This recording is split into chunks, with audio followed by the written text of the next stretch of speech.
Ini merupakan rekaman video warga saat minibus tertabrak kereta api penumpang di rel tanpa palang pintu di Desa Pangkul Jaya, Kecamatan Cambai, Prabu Mulih, Kamis 12 Desember 2024 pagi. Minibus dari arah Jenderal Sudirman menuju Pangkul Jaya berhenti di rel dan tertabrak kereta api Raja Basa jurusan Kertapati Palembang menuju Tanjung Karang. Kuatnya benturan membuat minibus terseret hingga 300 meter dan rusak berat. Kecelakaan diduga akibat kelalaian pengemudi. Saat itu kereta api dalam kondisi mengangkut penumpang. Akibat insiden ini, pengemudi minibus meninggal dunia, sementara satu penumpang mengalami luka berat. Saat ini ada 2 korban, itu merupakan penumpang daripada mobil Toyota Rush. Satu orang sopir itu meninggal dunia pada saat di TKP, dan satu orang penumpang lainnya ini dalam keadaan luka parah dan saat ini sedang dirawat di Rumah Sakit Umum Daerah Kota Prabu Mulih.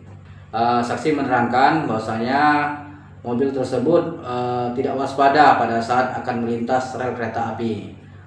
Jadi pada saat dia di tengah-tengah rel, posisi mobil itu berhenti. Padahal keterangan saksi, kereta telah mengelakson atau memberikan isyarat.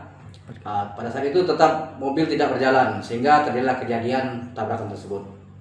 Polisi telah memeriksa saksi, melakukan olah TKP, dan mengumpulkan bukti untuk penyelidikan lebih lanjut. Reski Oktora, Muklas Diferensial, Kompas TV, Palembang, Sumatera Selatan.